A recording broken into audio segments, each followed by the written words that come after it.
Police বাহিনীর চাকরিচ্যুত এক সদস্যই র‍্যাব পরিচয়ে উত্তরায় কোটি টাকা ডাকাতির ঘটনার মূল হোতা জানানো হয়েছে পুলিশের পক্ষ থেকে।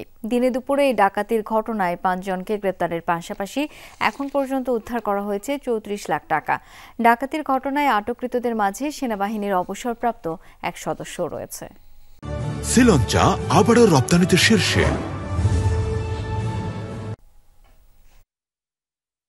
14 জুন সকাল ৯টা উত্তরার ১৩ নম্বর সেক্টর থেকে এজেন্ট ব্যাংকিংয়ের ১ কোটি ৮ লক্ষ টাকা নিয়ে অফিসের দিকে যেতেই হঠাৎ এমন বাধায় পড়ে দিক বেদিক ছুটতে থাকেন প্রতিষ্ঠানটির কর্মীরা। বাইক রেখে দৌড়ে পালালেও আইনশৃঙ্খলা বাহিনীর পোশাকে থাকা ব্যক্তিরা ভুক্তভোগীদের টেনে হেঁচড়ে গাড়িতে তোলে।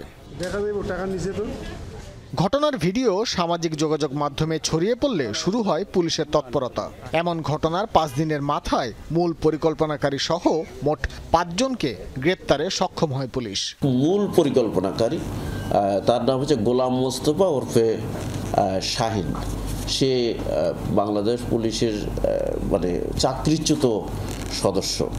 তো সে আগেও এই ধরনের ঘটনা ঘটেছে, তার বিরুদ্ধে অনেকগুলো মামলা রয়েছে।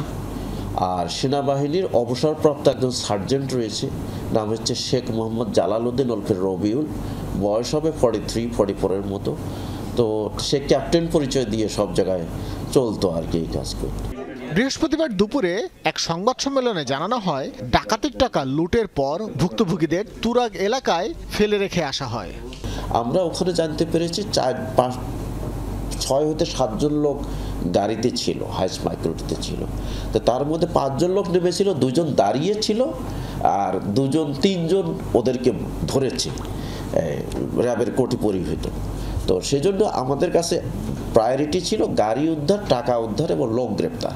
ডাকাতির সহায়তায় কারা তথ্য পাচার করেছিল সে বিষয়ে পুলিশের অনুসন্ধান চলছে বলেও জানানো হয় সংবাদ সম্মেলনে। তো ভবিষ্যতে এই সম্পর্কে জানতে পারলে আমরা।